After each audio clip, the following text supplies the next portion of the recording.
They headed to the Lakehouse without me, 3 SUVs, a packed schedule, and a family-only group chat I was never added to. When I called, my stepmom said, "Wait. We thought you were riding with your uncle?" I didn't fight it. But an hour later, my cousin sent me a screenshot by accident. "He's really not coming," I just wrote back, "Enjoy the view while you can." Then I canceled the whole $9,800 Airbnb. And set step 2 in place. By morning, 64 missed calls. The last one? "We need to talk. Now." I thought my family had just forgotten me. I had no idea they were laughing about it, and that one text would cost them almost $10,000. That Friday morning, my apartment was filled with a quiet hum, the kind that usually meant the start of a relaxed weekend. But a knot was already forming in my stomach, because my phone was stubbornly silent. For years, at 27, I'd been the family's resident doormat. Always expected to carry the load, show up early, and pretend I didn't notice the invisible wall they kept around me. I really tried. I spent ages chasing a real spot in that blended family, but I always felt like an outsider, a guest in my own bloodline. It all started when David remarried. I was 16 when he met Olivia, my stepmom. She was smooth, the kind who could smile while subtly tearing you down. Her kids, Noah and Sophia, were my age, but they treated me like the awkward kid invited out of pity. I figured it would get better. Blending families is tough at first, right? But as the months stretched into years, it became clear Olivia wanted a happy family, just without me in it. David tried to be neutral, I guess. His peacekeeping usually meant telling me to be the bigger person. "Just let it go, Ethan. Olivia's just stressed." Or, "Sophia probably didn't mean it like that." I heard that last one after she'd accidentally left me out of her graduation dinner and then posted a group photo captioned, "Just family." When I dared to mention it, Olivia said I was too sensitive. "It's not a big deal. She probably thought you were busy." Still, I stuck around. I went to birthdays, helped David move furniture, drove Noah to interviews when his car was in the shop, even loaned Olivia $400 for a supposed fraud issue on her card. She never paid me back. When I gently brought it up, she acted offended. "Wow, Ethan, I didn't know you kept score." After that, I gave up trying to be included, but I still showed up for David. This year, David mentioned a Lakehouse trip. I dared to hope. A full week at a gorgeous rental in Maine, one I'd helped him find online. He even seemed genuinely excited when I sent the Airbnb link. "This looks amazing, son. Let's do it." He asked me to help with logistics, dates, who was riding with whom, grocery plans. I didn't mind, I actually like planning. And honestly, a week away felt like something I desperately needed. The plan was 3 SUVs, staggered departures. David said they'd leave Friday morning. I'd meet them there after a dentist appointment I couldn't reschedule. It was only a 3-hour drive, and I was packed the night before. "Text me when you hit the road," I told him. "Will do," he said. But Friday morning, nothing. I texted David around 8 a.m. Silence. An hour later, I tried Olivia. Still nothing. Called Sophia, straight to voicemail. I didn't panic, not immediately. Maybe a dead zone, or they were rushing. But deep down, something felt wrong. Just after 10 a.m., I called Olivia again. She finally answered, her voice rushed, the wind whipping around her, someone laughing in the background. "Hey, Ethan," she said, like I was an afterthought. "Hey," I started, just checking. "Did you guys leave?" "I haven't heard back." She hesitated. "Oh. Wait, we thought you were riding with your Uncle Robert?" My stomach sank. Robert wasn't even sure he was coming. "Huh, that's weird. I thought we said you were going with him." "Hold on, Noah. Did Ethan say he needed a ride?" I heard muffled voices. "Huh? Okay, well, maybe check in with Robert. We're already about an hour out." My mouth was suddenly dry. Right. No worries. She hung up. No, are you coming? No, do you need directions? Just gone. I sat there, screen in hand. I wasn't on the packing list. I wasn't on the call list. I wasn't even on their radar. I wasn't about to call Uncle Robert, probably already there, and beg for a ride like some forgotten suitcase. I was halfway through packing my cooler when my phone buzzed. A screenshot from my cousin Chloe, clearly meant for someone else. It was from a group chat I'd never been in, family-only Lakehouse. Someone had asked, "Ethan's not coming, right?" And Sophia had replied, "He's actually not coming," followed by a string of laughing emojis. I just stared at it, a cold dread washing over me. Then I typed back, "Enjoy the view while it lasts." I opened my laptop, pulled up the Airbnb dashboard, and my finger hovered over "Cancel reservation." The total, $9,847.32. I'd booked it, prepaid the security deposit. David had promised everyone would pay me back. No one had. I clicked cancel. Step 2 was officially in motion. For an hour, nothing. Then the first missed call. Then another, and another. By midnight, my phone showed 64 missed calls. The last voicemail was from Olivia, her voice tight, breathless. "Ethan, we need to talk now. You know that feeling when 1,000 emotions just slam into you, but you can't move, can't speak?" That was me, staring at my screen at 12:07 a.m., the glow mocking me. All 64 calls, 19 texts, 3 voicemails, they'd flooded in right after the cancellation went through. I guess they never connected that I was the one who booked it. Or maybe they just assumed I was too much of a pushover to ever actually pull the plug. And maybe I was, until that night. Olivia's voicemail echoed, "Ethan, we need to talk now." There was real panic in her voice, like someone had just overturned her perfectly curated world, and she was scrambling for the pieces. But I didn't call back. Not yet. I just sat on the edge of my bed, letting the silence stretch. My apartment felt too quiet for the chaos churning in my head. That was the moment something inside me broke. Not in an explosion of anger, but something quieter, more final. Like a rope finally snapping after holding too much weight for too long. I was done being the doormat. Not for David, not for Olivia, not for anyone. I didn't sleep. I just lay there, replaying every single slight, every forgotten invitation, every time they'd accidentally made plans without me. The subtle, deniable ways they'd push me out. Olivia once said, right in front of me, "The kids are so close because they grew up together, you know?" As if I hadn't been there since I was 16. Or Noah, last Christmas, joked I was like the family in turn. Everyone laughed. I even laughed. But when I asked David about it later, he just brushed it off. "Come on, it's just a joke."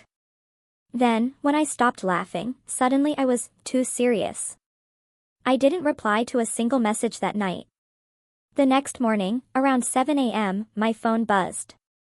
David this time. I stared at his name, then answered, my voice steady. "Hey, Ethan," he said, his voice tight.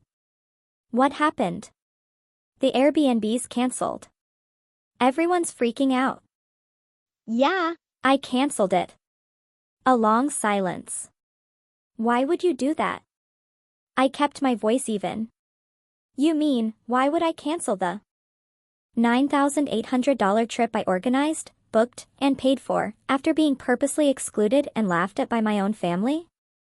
"Ethan, no one purposely excluded you. This is a misunderstanding." I almost laughed. "A misunderstanding, David?"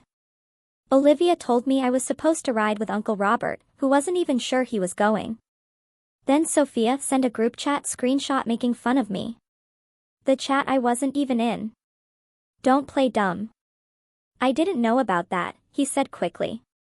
"Look, I'm sorry if we messed up, but you overreacted. We had 15 people coming up here, and not one of those people thought to text me."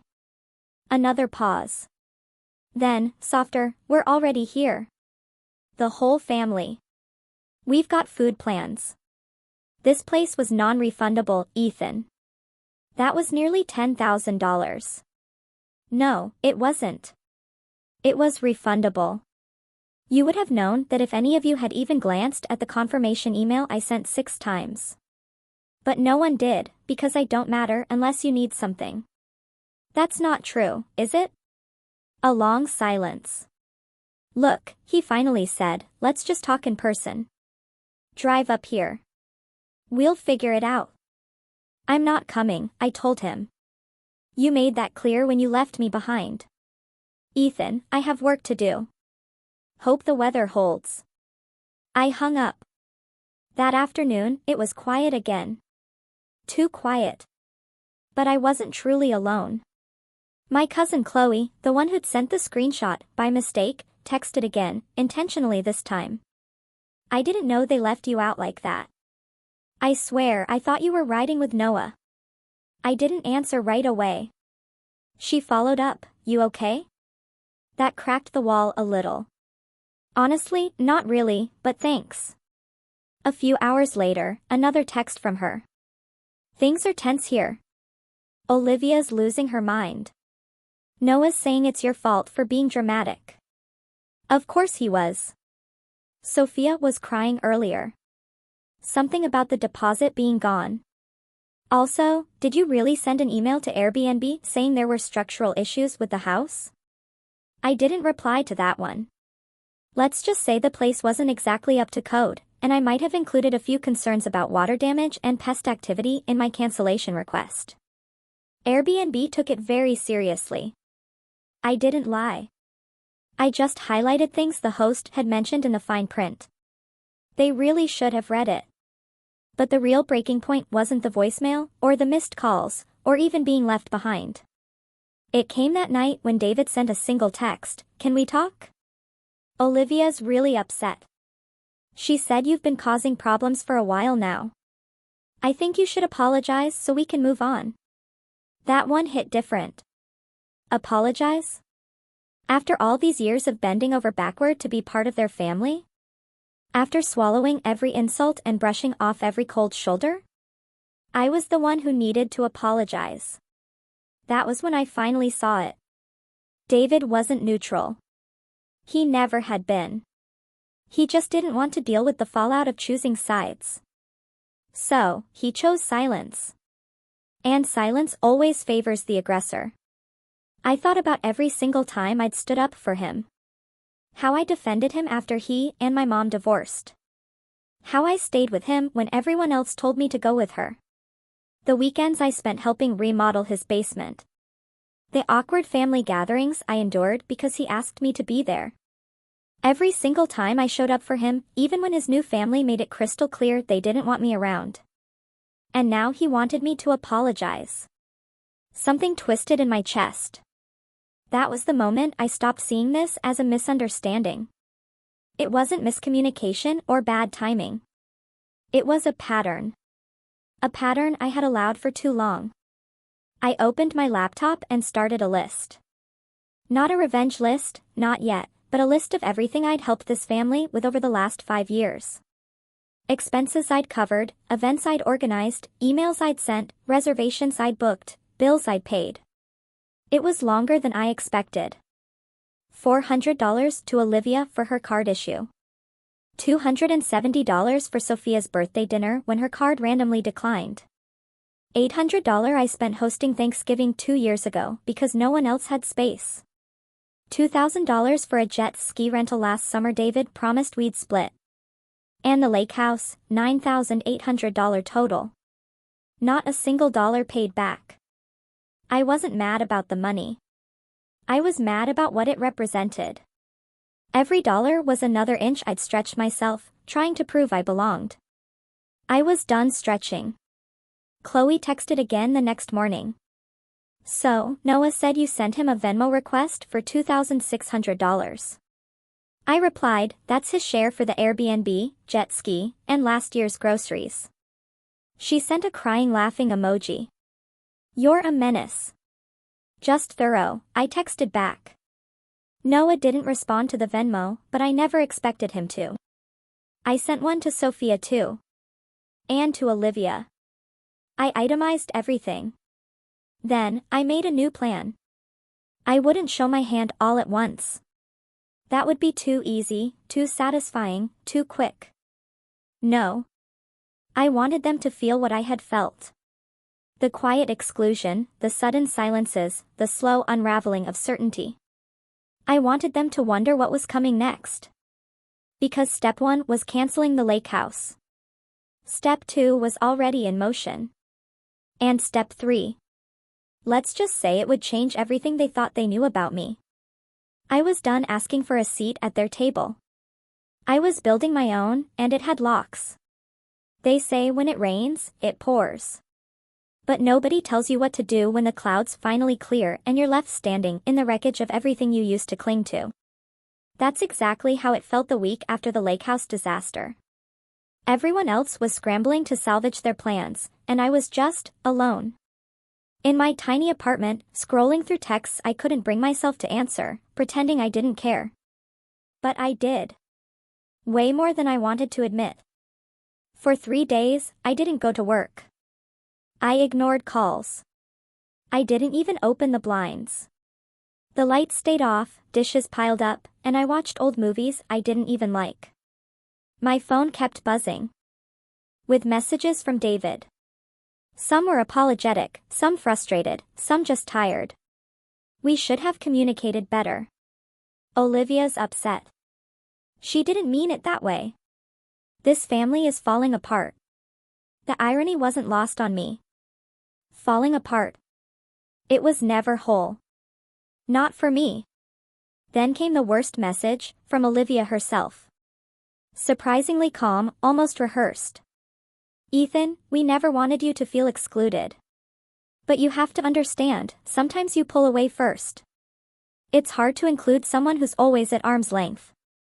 That one stuck with me for hours. I stared at it, a bitter taste rising in my throat. I had bent over backward to be included. I was at every dinner, every birthday, every family game night I was invited to. I drove hours to pick up Noah when he locked his keys in his car, even when it made me late for work. I brought wine to Olivia's Just Girls book club when she forgot. I was always there, just invisible. But according to her, I was the problem. That was rock bottom. Not the exclusion, not the betrayal, not the money. The gaslighting. The rewriting of history in real time. Watching people I called family recast themselves as victims in a story where I was nothing more than an inconvenience. I wish I could say I snapped out of it overnight. I didn't. It took time. The first step was quiet. No grand revenge scheme, no dramatic speech. Just small decisions. I cleaned the apartment. Took out the trash. Opened the blinds. I cooked a real meal instead of microwaving takeout. I hadn't realized how long I'd been holding my breath until I exhaled. Then I opened my laptop. Not to check emails, not to update the family group chat, they'd finally added me after the Lakehouse fiasco, like that made a difference. No. I opened it to check something I hadn't touched in months, my freelance business website. A year earlier, I'd started doing small graphic design jobs on the side, logos, brand kits, packaging mock-ups. Nothing glamorous, but I was good at it. I had a visual communications degree, even won an award in college. But full-time agency work left me drained, and I never had the energy to take it seriously. Until now. Something shifted that day. Maybe I was tired of waiting for validation. Maybe I just needed something that was truly mine. I spent the next 2 weeks redesigning my portfolio, updating my rates, reaching out to past clients for testimonials. I built a newsletter, started posting design tips on LinkedIn. Slowly, quietly, I was building something that didn't depend on anyone else's approval. And it worked. By the end of the month, I'd booked 5 clients. The next month, 8. In 3 months, I made more on the side than my full-time job paid. And I wasn't done. One of my clients, an old college friend named Maya, connected me with a boutique fitness brand looking for a full-time creative consultant. We got on a Zoom call, and halfway through, the founder said, "I've seen your work. You've got a sharp eye, and honestly, we need someone who doesn't sugarcoat things." She offered me a contract on the spot. Twice my agency salary. Remote. Full creative control. I accepted. Quit my job 2 weeks later. I didn't tell David. Not yet. The funny thing is, once I stopped trying to impress them, once I stopped showing up to every family dinner and texting back within 5 minutes, things got eerily quiet. Olivia stopped messaging. Noah ghosted completely. Sophia posted cryptic quotes on Instagram stories, like, "Sometimes the black sheep was just the one who saw through the BS." Sure. But David kept trying. He called once a week, sometimes twice. Left voicemails. I didn't ignore him, but I didn't chase him either. We talked, but never about the trip, never about Olivia. Just surface level. Work, weather, if I'd seen the new Marvel movie. Then came Thanksgiving. I knew they were hosting, of course. Olivia posted pictures of her handmade place cards and dry run table setting on Facebook. Noah posted a group pic of his crew in matching flannel, drinks in hand. No one invited me. I wasn't surprised, but I felt it. So, I did something different. I invited my mom and her new husband over. I cooked a real dinner, turkey, stuffing, cranberry sauce from scratch. I even baked a pie, something I'd never done. We laughed, played cards, stayed up until 2 a.m. telling stories I hadn't heard in years. It wasn't fancy, but it felt like something I hadn't felt in a long time. Home. That night, I looked around my small, cozy apartment and realized I didn't miss the Lakehouse. I didn't miss the forced smiles or the one-sided conversations. I missed the idea of family, the one I kept chasing like a mirage.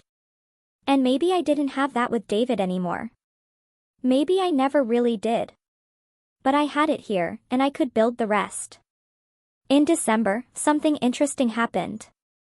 I got a LinkedIn message from a recruiter who'd seen my posts, asking if I'd speak at a virtual conference about freelance design and personal branding. At first, I almost said no. Me? A conference speaker? I wasn't that guy. But then I thought about how far I'd come, quietly, without applause, without backup. And I said yes. The talk went well, better than I expected. 2 weeks later, I was offered a monthly segment on a growing design podcast. That's when it hit me, this wasn't just recovery, it was reinvention. Chloe texted me around Christmas. She said Olivia had been in rare form lately, Sophia was still as salty about the Airbnb, and Noah was complaining to anyone who'd listen about my Venmo requests. She also said something that really stuck with me, "You're like a ghost to them now. It's driving them nuts." I smiled, not out of spite, but because for once, I wasn't the one on the outside looking in. They were. On New Year's Day, David called. I almost didn't answer, but I was in a good mood, and curious. "Happy New Year," I said. He sounded tired. "Happy New Year, Ethan." We talked for a bit, weather, resolutions, the usual. Then he sighed. "Olivia's been upset," he said carefully. "She thinks you've frozen everyone out." I didn't say anything. He continued, "I've been thinking a lot about what happened, and I want you to know I should have stood up for you more." That caught me off guard. "She was wrong to assume you weren't coming," he added. "They were all wrong to make fun of you." I didn't know about the group chat until afterward. I stayed quiet, but I saw how hurt you were, and I know you probably don't trust me anymore. I don't blame you. I wanted you to know I see it now. I exhaled slowly. "It's not about trust," I said. "It's about respect. I've spent years trying to earn a spot in that family. But the truth is, I was never really invited. I just kept showing up anyway." "I know," he said. And maybe he did. We didn't talk much longer. But when I hung up, I felt lighter. I wasn't naive enough to think everything was fixed. Apologies don't erase years of being overlooked. But maybe, just maybe, they were finally starting to see me. And maybe that wasn't even the point anymore, because I saw myself clearly now. And that was enough. But this isn't where the story ends. Not even close. Because while I was rebuilding quietly, something else had been brewing behind the scenes. Something that would change the entire dynamic once and for all. Something I hadn't told them. Not yet. But it was coming. And when it hit, it would hit hard. Most people think revenge is about anger, fury, spite, that burning heat in your chest when someone wrongs you, and all you want to do is scorch the earth. But real revenge, the kind that truly matters, it's cold, patient, surgical. It waits in silence while the people who hurt you forget the damage. It sharpens itself while they laugh, move on, pretend it never happened. It doesn't yell. It doesn't beg. It just watches and builds. That's what I'd been doing. By the end of January, my freelance design business had become a full-fledged agency. I brought on 2 part-time designers, college friends, one for branding, one for UX. I rebranded my website, raised my rates again, and started consulting for mid-sized e-commerce brands tired of boring design. I'd built something that finally gave me leverage, even if they didn't know it yet. Then, the opportunity landed in my inbox like fate had a wicked sense of humor. It was a forwarded email from Chloe. She was the only one from that side of the family I still kept in touch with. We weren't especially close, but she always observed more than she spoke. She'd seen what happened with the Lakehouse, and her silence had felt different, understanding. Her message was short, figured you'd want to see this. Attached was an email thread between Olivia and a woman named Paige. Subject, Brand Design Help, Urgent, Family Connection. I scrolled down. Apparently, Olivia had started a little boutique lifestyle brand. Candles, home decor, motivational quote prints, the whole clean, white, minimalist aesthetic. She was calling it, Haven by Olivia. Cringe. But whatever. The problem? Her designer had ghosted her 3 weeks before her online launch. Her photos weren't edited, her logo was pixelated, her Shopify site looked unprofessional. She needed a full brand identity refresh, packaging mock-ups, and help with product labels ASAP. The kicker? She'd told Paige she had a family connection in design and wanted to see if I was available. I sat back, rereading the thread. She didn't text me, didn't call, didn't even bother reaching out directly. She tried to slide in through a mutual contact, like we were strangers. That's when I knew this was it. The perfect opportunity. Step 1 was the Airbnb. Step 2 was going ghost and rebuilding in silence. Step 3 was about to be a masterclass in poetic justice. But I wasn't going to rush it. Oh no. The setup had to be clean. I replied to Chloe, thanks. Don't forward anything else yet. Just sit tight. Then I messaged Paige directly, professionally. Hi Paige, just got your message. I do offer brand identity and launch packages. What timeline are we looking at? We set up a Zoom call for the next day. I didn't tell her I already knew the client. Didn't mention Olivia's name. I let her explain the situation like any other project. She said it's for a friend of mine, Olivia Reynolds. You two might be related. She said your dad is her husband. I smiled. Small world. She's really stressed about the launch. Wants to go live by the end of February. I know it's tight, but if anyone can pull it off, it's you. I told her I'd take a look. Then I ghosted her for 2 days. Not out of pettiness, but strategy. When I finally replied, I said, sorry for the delay. I've been slammed with corporate contracts, but I could potentially fit this in if she's serious. My rate for urgent brand launches is $7,500. I require full payment up front. Now, here's the thing, that was more than double what I normally charged for rush work. But I knew Olivia. She didn't want someone good. She wanted someone connected, someone she could control, someone who would give her the family discount and bend over backward for her big moment. Instead, I handed her a lockbox and threw away the key. She replied through Paige 2 hours later. Hi Ethan. Thanks for getting back to us. Olivia said she'd be willing to do $3,000 max. She's already invested a lot into this and is hoping for a family-friendly quote. I waited a day, then replied, I understand, but unfortunately, I can't make exceptions. I treat family the same way I treat all my clients, with full effort and full value.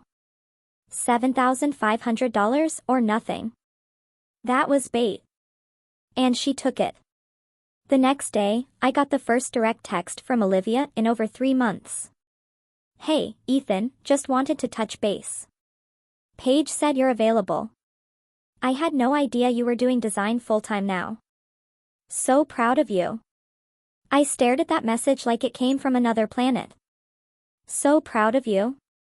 After years of acting like my degree was a hobby and my work was nice for something artsy? I didn't respond. She followed up the next morning. I'd really love to support your business. Can we talk price? I'm in a tight place right now with inventory and production costs. Yes.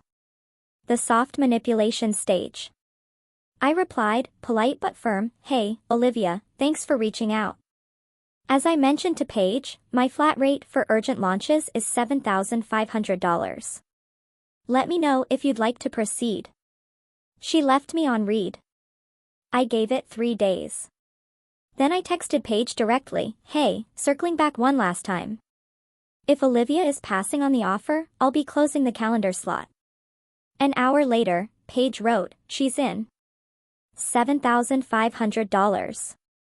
She'll pay today. And just like that, I had her. But this wasn't about the money. It was about control, timing, the illusion of power. Because once I had her contract signed, her files delivered, and her product list in my inbox, I started documenting every chaotic step of her unorganized operation. Misspelled product names, wrong barcodes, incomplete ingredient disclosures, inaccurate weight listings. And most importantly, she was using unlicensed images and fonts from Pinterest to mock up her packaging, which, if left unchecked, could lead to legal takedowns, or worse. I didn't sabotage anything. That wasn't the point. I just let her hand me the rope. And then I began building the scaffolding. Meanwhile, I started reaching out to contacts, podcast hosts, marketing writers, a few small e-commerce subreddits I contributed to anonymously. I began planting little breadcrumbs. Not slander, not lies, just questions. What happens when someone launches a lifestyle brand with stolen design assets? What legal risks do small shops face using unlicensed imagery? Anyone seen Haven by Olivia yet? Notice some sketchy stuff? Whispers. That's all it took. And while the whispers spread, I did exactly what she paid me to do. I made her brand beautiful. Elegant logo, custom font pairing, clean Shopify layout, social media templates, fully designed packaging. It looked flawless on the outside. But I knew what lived underneath. And so did she, deep down. She sent me a thank you email after I delivered the final package. This is stunning, Ethan. You really are talented. I'm sorry we had tension before. Let's let the past go. We're family after all. I replied with one sentence, enjoy the view while it lasts. That was mid-February, 2 weeks before her launch. 1 week before launch, I sent her an itemized list of licensing issues, misrepresentations, and potential copyright flags, gently framed as things you may want to address before going live. Her response was immediate, why didn't you tell me this earlier? You said everything was fine. You're trying to sabotage me. I didn't reply. She began frantically asking me to fix things, at no additional charge, of course. I told her I could send referrals or take on the extra work for another $3,000. She exploded. Said I was exploiting her, that she trusted me, that she was family. I didn't respond. The final setup was complete. She was cornered, out of time, over budget, launching a brand she didn't understand on a platform she didn't build, with assets she couldn't legally use. And the best part? She couldn't badmouth me without admitting I'd done everything she asked perfectly. But the real revenge, that was still to come. Because all this, the Airbnb, the silence, the cold rebuild, the flawless branding, it was all leading to one final reveal. One that would flip the script permanently. Not just on Olivia, but on David, on Noah, on Sophia, on the entire family who had written me off, laughed at me, used me, then forgot me. They thought I was gone. But I wasn't. I was just getting started. You only get one shot at a truly good ending. One that doesn't just settle a score, but completely resets the balance. I wasn't looking to ruin anyone's life, not really. I wasn't going to take down Olivia's business or burn bridges in a way that left everyone worse off forever. That wasn't the point. For me, revenge wasn't about destruction. It was about clarity, about truth, about making sure the people who'd built entire narratives around my silence finally had to hear me. Not through yelling or pleading, but through results they couldn't ignore and consequences they couldn't escape. It all came down to timing. Olivia's launch was a big one, scheduled for a Saturday. She teased it all over her personal Instagram, big reveal coming this weekend. Can't wait to show you what I've been building. There were styled teaser photos of her holding candles, standing beside quote prints about peace and grace and building something beautiful. The hypocrisy made me nauseous. But I let it ride. I let her get to the very peak, because it's only from the top that the fall really stings. The day before launch, I sent her one final email. Professional tone, attached as a formal memo. No drama, no emotion, just facts. Subject, final deliverables plus licensing summary. In it, I detailed every component she had failed to fix. The unlicensed Pinterest photo she insisted on using for her handcrafted soy wax labels, the one she didn't realize belonged to a commercial photographer who actively tracked his images. The script font she loved, which was actually a premium license-only file she downloaded off a free font aggregator with no usage rights. The candle descriptions she copied verbatim from another wellness brand's Etsy page. The ingredient labels that didn't match the actual scents.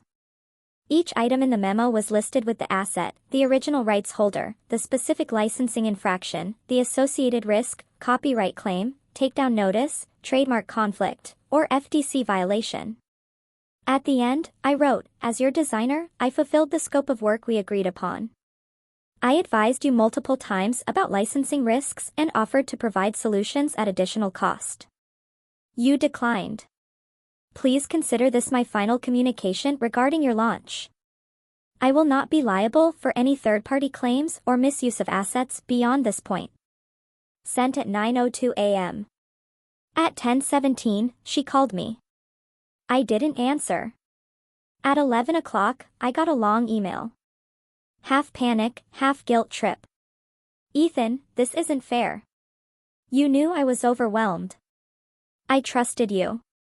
I even put your name in the credits of the brand story video. Now you're just washing your hands of it? I didn't reply. I didn't have to, because the next part wasn't about emails. It was about showing them exactly who they'd underestimated. See, what Olivia didn't know, what none of them knew, was that I'd spent the past 3 months preparing for more than just her downfall. I'd quietly purchased the domain havenbyolivia.com 6 weeks earlier. She hadn't even secured it. Her Shopify was on a default subdomain. Her marketing directed people to her Instagram, which linked to havenbyolivia.myshopify.com. So I bought the clean.com, and I turned it into an exact replica of her brand, but with one major twist. Instead of selling products, it was a full documentation site. A digital paper trail. A case study in performative branding, the rise and fall of Haven by Olivia. It had everything, side-by-side comparisons of the plagiarized Etsy listings, screenshots of the Pinterest photos with links to the original creators, archived links of the copied ingredient labels. A section titled, What Happens When You Build a Brand on Stolen Work, with citations, warnings, and a very clear disclaimer at the bottom. This site is a commentary and educational archive designed to highlight unethical design practices and intellectual property violations in the small business world. No products are for sale.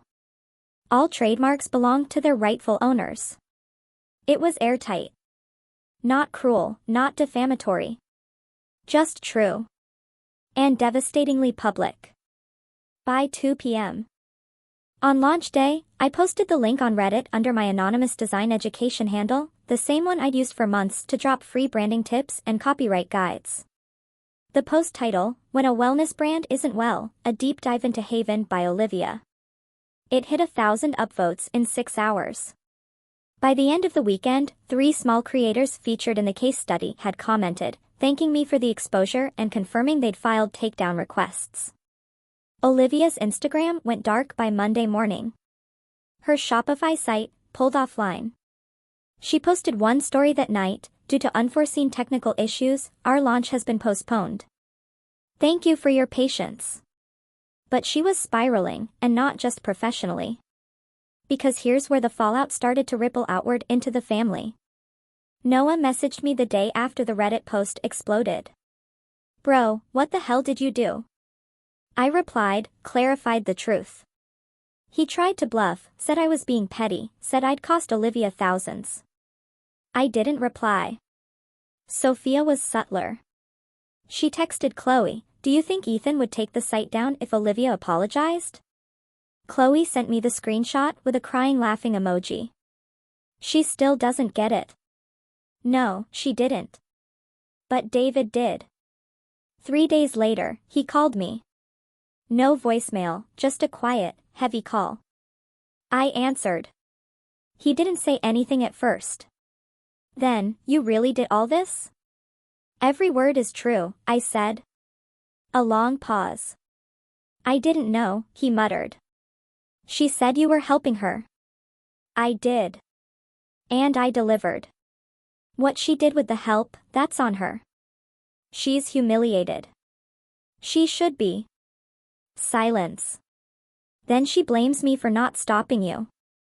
I almost laughed. She should blame herself for how she treated me. You all should. He sighed. Ethan, I don't even recognize this version of you. That stopped me cold. Because for the first time in my life, I realized he meant it. Not as an insult, but as a fact. He didn't recognize me. Because the version of me they were used to, the doormat, the helper, the silent extra in the family photo, he was gone. I had burned him away. What remained was someone new. Someone who didn't wait for permission. Someone who didn't beg to be included. Someone who built his own table and set the whole room ablaze when no one offered him a chair. I know you don't recognize me, I said. That's the point. He was quiet again. I didn't mean for things to get this bad, he said. You didn't do anything, I replied. That's how they got this bad. He didn't argue, didn't deny it. And in that silence, I felt something close for good. Not out of hate, not even out of anger. Just closure. We ended the call with a tired, take care. We haven't spoken since. Olivia never posted another story. Haven by Olivia never launched. The domain havenby.com now redirects to a nonprofit supporting small artists and designers. Chloe and I still talk. She said, Sophia and Noah are laying low now, rebranding themselves as the real victims. Let them. That part of my life is truly over. My agency just signed its biggest client yet. I moved into a new apartment, top floor, natural light, no ghosts. Last week, I gave a talk at a design conference. I told the story of Haven by Olivia as a cautionary tale. Names omitted, facts intact. The audience laughed, took notes, asked me to write a book. Maybe I will. Maybe I already am. Because the best stories, the ones worth telling, they don't start with revenge. They start with forgetting who you were long enough to become who you were meant to be. And when they try to pull you back, when they pretend not to understand why you changed, you look them dead in the eye and say, you left me behind, so I built the road ahead without you. What would you have done if you were in my shoes?